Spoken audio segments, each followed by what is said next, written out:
O Ideias em Tese está de volta e o programa dessa semana destaca a pesquisa realizada pela Moema Pereira Nunes no programa de pós-graduação em administração da Unicinos.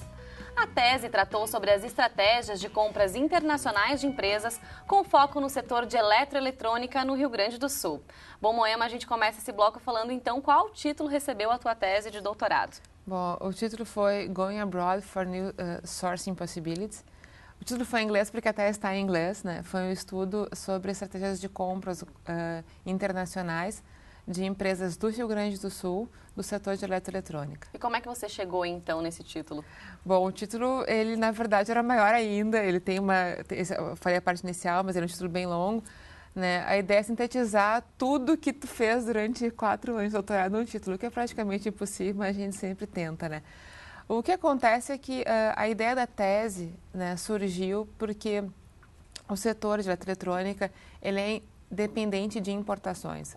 Na verdade, só que ele depende porque grandes fornecedores de insumos são fornecedores asiáticos. Mas aqui no estado a gente tem um conjunto de empresas que se destacam por fazer tecnologia nesse setor.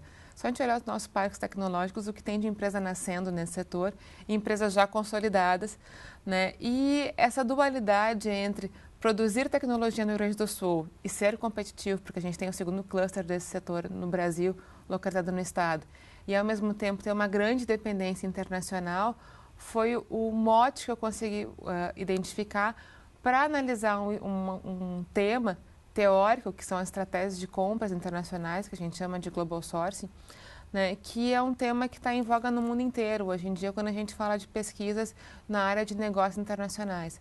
E que no Brasil ainda é muito pouco explorado. A gente tem pouquíssima pesquisa sobre compras internacionais no Brasil, né? A gente tem bastante pesquisas feitas ao longo dos últimos 30 anos no ambiente internacional, mas essas pesquisas, elas sempre tratam a empresa compradora como sendo uma empresa de países emergentes, geralmente empresas norte-americanas e empresas europeias, que vão para países emergentes buscar os seus fornecedores, né? E o Brasil é considerado um país fornecedor. Olhando a nossa realidade, nós temos empresas que são compradoras. E aí a pergunta foi, bom, será que essas empresas, quando vão comprar no exterior, elas têm o mesmo padrão de comportamento? Elas buscam as mesmas motivações, elas têm o mesmo tipo de processo, né? Elas estão passando pelo mesmo histórico. O que está diferenciando a experiência que a gente tem já documentado na teoria dessa experiência que é uma experiência nova, né, das empresas de países emergentes como compradoras globais? E qual foi a metodologia utilizada, então, para ir em busca disso? Bom, foi feito um estudo baseado em casos, né? 6 empresas gaúchas foram identificadas como empresas que estariam adotando essa estratégia. Essa identificação foi feita em conjunto com a entidade de classe do setor, que é a BINE. A BINE apoiou o estudo, né, facilitando o acesso.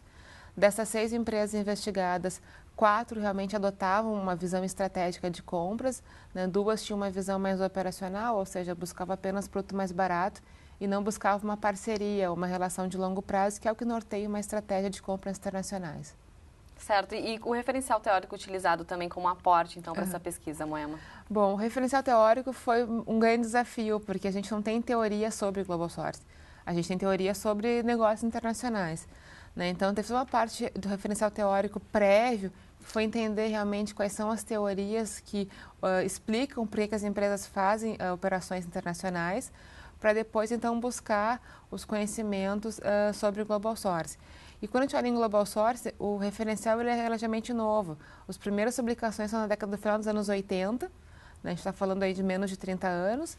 Eles se intensificam no final dos anos 90, mas é realmente no período dos anos 2000 que a gente começa a ver alguns modelos. O principal modelo hoje que existe foi feito por 2 autores chamados Trent e Monska, que eles criam um contínuo, a empresa que só compra localmente até a empresa que realmente tem uma visão estratégica. Então, essa foi uma das essências. Junto a isso, foi utilizado o referencial teórico do Arnold, que é o primeiro pesquisador que publicou o que seria o conceito de Global Sourcing, isso em 89, né? E uma série de outros autores também que tinham pesquisas mais pontuais, mas essencialmente esses foram os 2 principais da tese. Um aspecto interessante durante o período do doutorado foi justamente o sanduíche na Filadélfia, né? Como é que surgiu a oportunidade dessa experiência? Bom, durante o doutorado a gente sempre conversa muito sobre fazer ou não um sanduíche, e no segundo ano eu resolvi, eu vou fazer um sanduíche porque eu, na verdade, fiz doutorado com uma carga de trabalho como docente, né, como profissional muito intensa. Eu trabalhava a semana inteira, final de semana, e fazia os créditos e escrevia. E eu queria um tempo para me dedicar exclusivamente para a tese. O doutorado poderia ser esse tempo, né? A dificuldade foi onde fazer o sanduíche. E, claro, eu preferia um país que falasse inglês, pela fluência, né? As principais pesquisas nessa área estão nos Estados Unidos.